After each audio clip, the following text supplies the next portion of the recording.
आगे बढ़ते हैं मेरे प्यारे साथियों।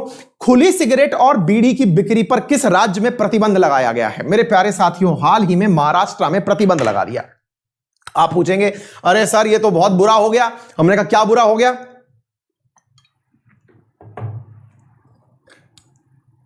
सर अब सिगरेट नहीं मिलेगी, सर अब बीड़ी नहीं मिलेगी। हमने कहा भाई दुखी मत हो, सरकार ने एक तीर से दो निशाने करें। महाराष्ट्र सरकार ने एक तीर से दो निशाने करे हैं। ध्यान से इस शब्द को पढ़ो। शब्द में लिखा हुआ है लूज बीड़ी और सिगरेट नहीं मिलेगी। क्या नहीं मिलेगी? लूज बीड़ी और सिगरेट। इसका मतलब समझते हो? इसका मतलब यह है भैया, ये जो आपको दिख रही है ना सिंगल सिंगल पीस में, ये नहीं मिलेगी, आपको पैकेट मिलेगा। क्या आप मेरी बात समझ पा रहे हैं? एक तीर से दो निशाने। आप देखिए, मतलब कलाकारी देखिए सर। मैं कह रहा हूं बजब्बा दिमाग लगाया है सर इन्होंने मतलब इनके राज्य में आजकल सुर्खियों में चल रहा है इनका राज्य भी, क्योंकि वहां के कलाकार जो हैं वो वीड लेते हुए पाए जा रहे हैं। भाई दिक्कत क्या हो रही है कि इस तरह से आप जब गए और दुकान वाले से कहा यार एक सिगरेट देना, अब वो आपको एक सिगरेट नहीं देगा, वो कहेगा भाई साहब एक पैकेट लेना पड़ेगा अगर लेना है तो। फिर आप पूछेंगे इससे क्या फर्क पड़ जाएगा? सरकार का तर्क है कि भाई हम लोग पैकेट में बेचेंगे। बोले पैकेट में क्यों बेचोगे? बोले पैकेट में बेचने पर लोगों को ये वाला फोटो दिखाई देता है, लोगों को चेतावनी दिखाई देती है। लूज सिगरेट लेते हैं तो लोगों को चेतावनी दिखाई नहीं देती। अब देखो एक पक्ष से दो काम कैसे हो गए। अब लोगों की खरीदने की क्षमता बढ़ेगी। कैसे भाई? जिसको खरीदनी है अब वो सिगरेट सिंगल ना खरीद के पैकेट खरीद लेगा, उसका क्या है? ला भाई पैकेट भी दे दे, दिख ही रहा है इसमें कितने लोग मरते हैं। अभी मैंने आपको डेटा बताया, अब आपके सामने कुछ चिंताजनक चीजें मैं रखूंगा जिससे आपको अंदाजा हो जाएगा कितनी विकट परिस्थिति है। यह केवल मैं आपको इसलिए बता रहा हूं कि सरकार की मंशा देखिए, एक प्रकार से इसमें भी पॉलिटिक्स चल रही है यार। मतलब आप सीधा बैन कर दीजिए ना, अगर आपको इतनी ही परवाह है उन लोगों की जान की, तो इसको भी क्यों इसमें गला फाड़ के दिखा रहे हो? आप जहर बेच रहे हो ये कह करके कि जहर तो देख करके खरीद रहा है तो खरीदने दीजिए। फिर तो बहुत सारी चीजें आप अलाउ कर दीजिए। सेंसर बोर्ड को भी कह दीजिए कि वो भी काम करे अपना। भाई देख रहा है आदमी, खुद ही तो परचेज कर रहा है ना। फिर आप क्यों पॉर्न के ऊपर पाबंदी लगाते हो? क्यों आप सेंसर बोर्ड बनाते हो? हर आदमी जाकर के मूवी देख रहा है तो देखने दीजिए। आपके तर्क पे अगर चले तब तो देश में सब चीजें वैलिड हो जाएंगी, क्योंकि आदमी अपनी इच्छा से कर रहा है। लेकिन जनाब आप लोगों की मंशा यहां पैसे कमाने की होती है। आप लोग यहां पर एक प्रकार से सोशल कॉज के लिए दिखाते हैं कि काम बढ़िया है, लेकिन यहां असल में जो हो रहा है वो ये है कि आप लोगों को और गुमराह कर रहे हैं। अब जो एक प्रकार से सिंगल खरीद रहा था अब बड़ी खरीदेगा। क्या बदल देंगे? मानसिकता बदल देंगे? बदल जाएगी ना। अब बैन कर दीजिए ना, इसको बिल्कुल जीरो कर दीजिए।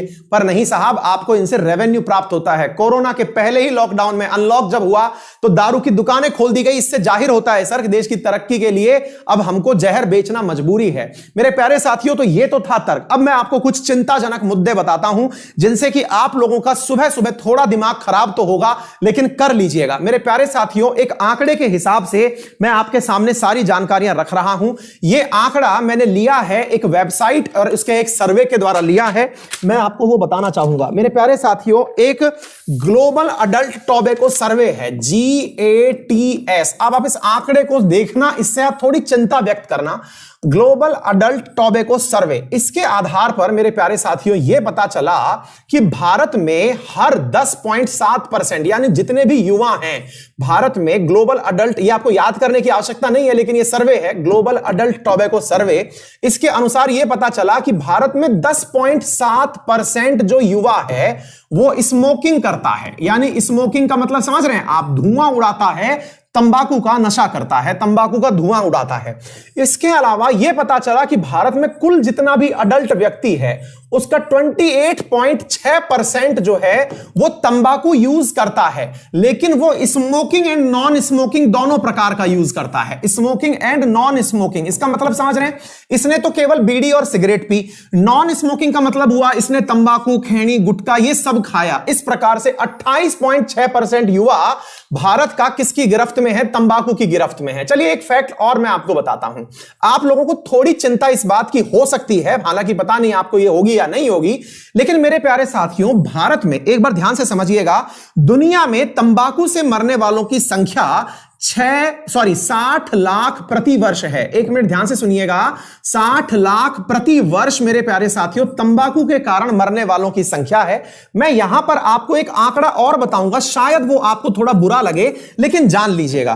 कोरोना ने, जिसने पूरी दुनिया को बर्बाद कर दिया, उसने अभी तक 10 लाख जान ली हैं। ध्यान से सुनिएगा, कोरोना ने अभी तक 10 लाख जान ली हैं। यह चीज आप अतिरिक्त रूप से जान लीजिएगा। मेरे हिसाब से कोरोना को भी आए अब 7-8 महीने हो चुके हैं। मार्च से लेकर के अगर अब तक देखें 10 लाख जान ली हैं इसने, कोरोना ने। एनीवे, ये दुनिया का आंकड़ा है। मैं आपको अपने देश के बारे में भी बता देता हूं। भारत में मेरे प्यारे साथियों तंबाकू जो है वो एक साल में 10 लाख जाने लेता है। ध्यान से सुनिए, आप में से हो सकता है कि बहुत सारे विद्यार्थी इस क्लास को छोड़ के चल दें। उन्हें लगे कि नहीं सर, आप सुबह सुबह हमको ये डराने वाली बातें बता रहे हो, हमारे खिलाफ जा रही हैं ये बातें। लेकिन जान लीजिए भाई, आपकी जान से ज्यादा कीमती इस देश के लिए कुछ नहीं है। भारत में 10 लाख जाने जाती हैं तंबाकू से। वहीं पर अभी तक कोरोना से, जब मैं आपकी सुबह क्लास लिख रहा था, तैयार कर रहा था, उस समय मेरे पास आंकड़ा था 96,318 जाने अब तक कोरोना से जा चुकी हैं भारत में। आप इससे अंदाजा लगाइए, भारत में एक साल में जहां तंबाकू से 10 लाख जाने जाती हैं, वहीं कोरोना से अब तक 96,318 जाने गई हैं। फिर आप पूछेंगे कि सर ये क्या तरीका हुआ आपका बताने का, आप चीज बता भी रहे हो लेकिन ये कोरोना से कंपेयर क्यों करवा रहे हो? मेरे भाई, कोरोना के डर के मारे आप ना घर से बाहर निकल रहे, इकोनॉमी बंद पड़ी है, अर्थव्यवस्था ठप पड़ी है, और आप इस चीज को भूल जा रहे हैं कि उससे ज्यादा लोग तो हमारे यहां पर तंबाकू से जान गंवा देते हैं। एक फैक्ट और मैं आपके सामने रखता हूं, ध्यान से सुनिएगा मेरे प्यारे साथियों। हाल ही में जो सरकारें निर्णय ले रही हैं, वो जिस एक्ट के तहत ले रही हैं, आपको क्या लगता होगा कि देश में क्या कोई एक्ट नहीं है क्या? बिल्कुल है। भारत में एक एक्ट है जो कि तंबाकू का उपयोग करना रोकता है, जिसे कोटपा एक्ट 2003 के नाम से जानते हैं। कोटपा एक्ट 2003 के नाम से जानते हैं। यह एक्ट कहता है cigarette and other tobacco product act, जिसे हम क्या कहते हैं? कोटपा एक्ट, जिसके तहत ही अभी महाराष्ट्र सरकार ने बैन लगाया है। इससे पहले छत्तीसगढ़ सरकार बैन लगा चुकी है। इस प्रकार से हर राज्य सरकार अपनी प्रकार से लूज टोबैको पर बैन लगाती है। एक बात और मैं आपको बता देता हूं, भारत WHO के द्वारा जो भी एग्रीमेंट साइन हुए हैं उसमें टोबैको प्रतिबंध पर हस्ताक्षर कर चुका है, यानी कि framework convention on tobacco control पर मेरे प्यारे साथियों भारत ने अपने हस्ताक्षर और उसे रेटिफाई किया हुआ है। ऑलरेडी 2004 में भारत ने इसके ऊपर टिप्पणी की हुई है कि हम WHO के दिशा निर्देश पर अपने देश में होने वाले तंबाकू के उपयोग को कम करेंगे। लेकिन वर्तमान में आपके सामने जो परिस्थितियां हैं वो काफी ज्यादा चौंकाने वाली हैं। उम्मीद है कि मेरे क्लास के युवा जो अपने मित्रों को इस प्रकार का नशा करते हुए देखते हैं वो इस बात से सचेत होंगे, सतर्क होंगे और उन्हें पता चलेगा कि यह कितनी महत्वपूर्ण चीज है जो हमें पता होनी चाहिए। मेरे प्यारे साथियों, मेरा एक छोटा सा निवेदन है आप लोगों से, अपने जीवन के अंदर अगर कुछ अच्छा कर सकते हो ना तो इस जिंदगी को कश में मत उड़ाइए, इस जिंदगी को धुएं में मत उड़ाइए। मैं जिंदगी को धुएं में उड़ाता चला गया। ये फिल्मों में तो अच्छा लगता है, फिल्मों में नायक की भूमिका में आपको ये चीजें अच्छी लगती हैं, रियल लाइफ में नहीं लगती मेरे प्यारे साथियों। अगर आपने अपनी जिंदगी को धुआं धुआं कर ही दिया मेरे प्यारे साथियों, तो इस जिंदगी में जो धरती को, इस पृथ्वी को आपसे सबसे बड़ी आवश्यकता है कि आप इस देश को नई दिशा देंगे, आप इस देश की तरक्की में कंट्रीब्यूशन देंगे मेरे प्यारे साथियों। ऐसा नहीं हो पाएगा, आप देश के लिए एक लायबिलिटी बन जाएंगे। आपके इलाज के लिए आपका घर परिवार पूरा बर्बाद हो जाएगा।